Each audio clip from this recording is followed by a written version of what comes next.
Okay, we are back. This is the GOATcast, and it is veering towards Halloween. And what does that mean? That means a new Halloween. And we are going to discuss, we're going to do a non-spoiler review for the new film Halloween Ends. Directed by David Gordon Green. It is the third movie of his new sequel trilogy following the events of Halloween 1 from 1978, John Carpenter's Halloween. And we're going to we are going to try to get through this. So you might hear me pause a lot because I'm just trying to. The best way I can describe it, I'm trying to process what I watched. I watched this movie last night. I was shocked when I got home around 10 o'clock last night that it was already on Peacock. So I was mildly surprised, and then I was like, well, maybe they're just teasing us. But no, once I clicked on the watch now, it popped up and we were ready to go. So like I said, I'm gonna try to get through this the best way possible. This is going to be one of those movies that I tried my best not to listen to or read any reviews too much yesterday, since the embargo was lifted, and but I did hear somebody say this will probably be a very decisive film, and I think that will definitely be the case with this movie. I think you'll be in a state of, I think there'll be three types of people, how they'll react to this movie. They'll either like it, they'll love it, there'll be some that love it, and there'll be some that truly hate this movie. Where I fall right now is I'll probably fall in the latter of, I'm not going to say I hate it. I'm going to do a live stream tonight where hopefully I'll do it. I'll get a chance to do it. I got to set everything up. But I'm hoping to do a live stream where I'm able to go through spoilers and just kind of dump everything out of how I feel about this, because I want to give it a fair assessment. And I feel like after one watch, my expectations were completely different for what I would want for a finale for Michael Myers for this franchise. But I didn't write it. I didn't direct it. I didn't put it together. I didn't fund it. I didn't do any of that. So I had to throw my expectations out and kind of try to see the vision they were going for. Because they definitely had a completely different vision than what I would have expected.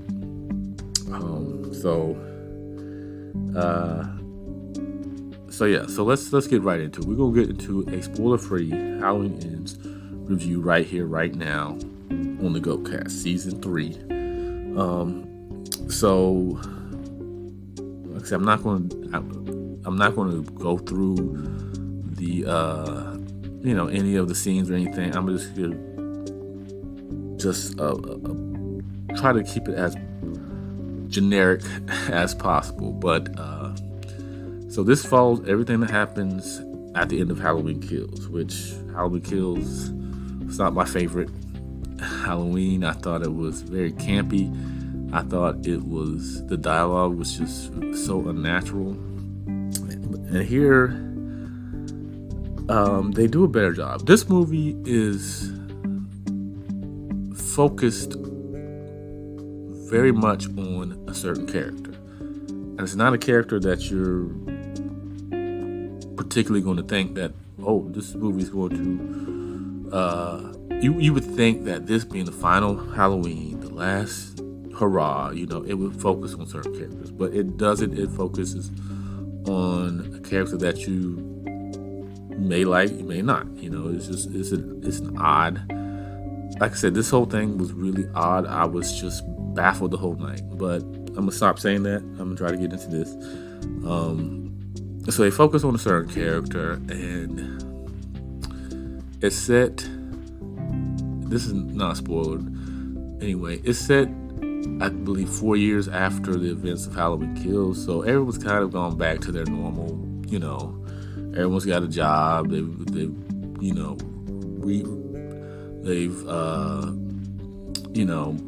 they have a new home, and just everybody's trying to get back to normal. But they show that Haddonfield is still having certain issues even after everything that happened on Halloween Kills. So this movie, the acting I thought was okay. They have some characters in there where you're like, and I get it that they've tried to throw in characters that kind of give a little comic relief, kind of give a little, they try to have characters that are, I guess, current, how, kids would talk and all this other stuff. And it's cool. But, some of the acting I thought was a little, some of the scenes were like, wow, y'all went there, y'all did this, the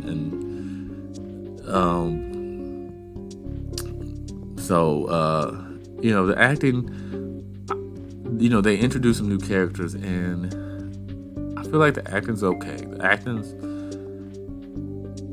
I feel like some of the scenes were overacted by some of these newer characters. I thought, Jamie Lee Curtis and Annie Matichak, who plays Allison, her granddaughter, were fine. They reprised their roles, and they were,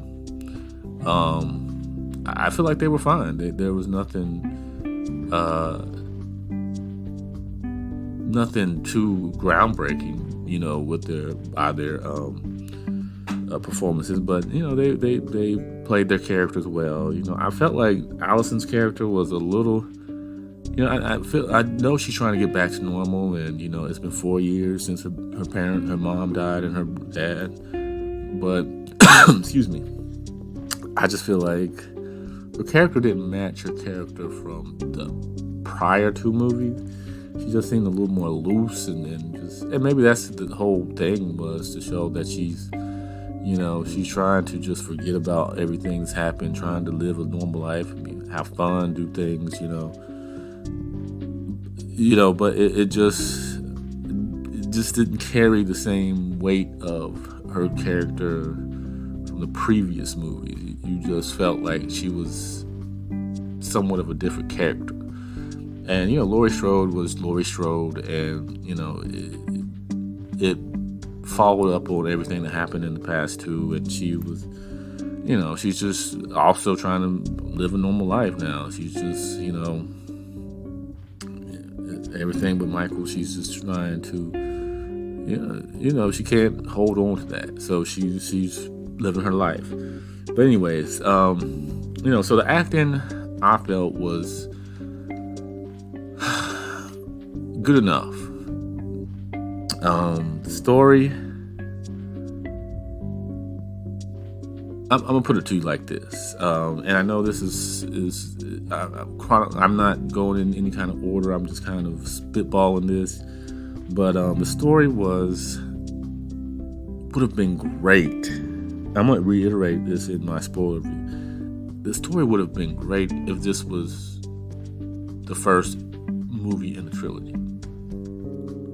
If this was how they started the new trilogy, this would have been phenomenal, because you like the new direction they're going. You like, the social commentary that they're giving to you. You could skip Halloween Kills, because I just feel like the mob mentality thing and all of that didn't need it. And just the way everything played out, that movie just felt so silly and just. Anyway, so yeah, if this was essentially Halloween 2018, I'd be like, hey, I like the direction they're going. I like what they're doing with this. This is different. But to be the finale of a franchise like Halloween, I was essentially dumbfounded. I was just like, wow, wow. So this was the way you're going to end this, multi-million-dollar franchise. But like I said, this would have been a great starting point, or even if you put this after 2018, I think it would have been a perfect sequel. It would have been still divisive. I think people would be like, this is the last Jedi of the Halloween franchise, because it goes in a direction where you're probably not ready to go, but it still has its positives, and it tries something new, and that's the key. Me, I was expecting the same slasher film. This was not it, and going in a different direction is great, but you try not to. I would think you would try not to do that in your finale of a trilogy. You would not try to take that bold leap into a new direction. They kind of set it up in Kills, but I just don't think it hit the right. It didn't hit the mark for me. So with all that said, I just feel like this movie story was something that would work well in if they were going a new direction, and that's where they're headed. But essentially saying this is Halloween ends. I don't know if they're going, and the way everything happens, I don't think they're going to bring these characters back. If they do, I would be highly surprised. So with that, it ending this way, I just think that it missed the mark, and David Gordon Green had a vision that he wanted to get out there, and he got it out there. But I think chronologically, it felt so disjointed, and it felt like the other two movies, really, other than killing off Allison's parents and just maybe giving some semblance of story to the town itself, I felt like the first two were kind of asinine. They with them ending it like this, it just the prior movies just didn't feel important anymore, because you could have just in 2018 you could have just put this movie out and it'd been just as effective as having it be the tail end of a new trilogy. That's just how I feel. The characters, other than the reoccurring characters, like I said, there were some that the acting was kind of weird, but there was really very little characters. This does not feel like a fleshed out Halloween movie. You didn't have the music like you usually do. You didn't have the scares like you usually do. It was very straightforward in what it did, and there was no creepy factor. There was no stalking and Michael just kind of out there. They had a few scenes that were kind of flashback type scenes that alluded to him being there, but for the most part, all the dread was kind of gone. And you knew what was going on, and there was no smoke and mirrors like there are usually in Halloween. There was no the creepy music, the intense, just waiting for something to happen, waiting for Michael to jump out, waiting for someone to come do something is gone, and the people that he kills are people that are already. Well, I'm not gonna go into spoilers, but the stuff that happens just feels like it's there to be done, it just. You don't even know what day it is. That's another thing, because I was watching with my children, and one of my daughters was like, "Is it Halloween yet?" And I was like, "I don't know." And then it flashed on the screen, October 31st. So a lot of stuff was happening pre-Halloween, and even on the day of Halloween, you don't know what's going on, because they don't have any shots of kids trick or treating. They don't have any shots of kids.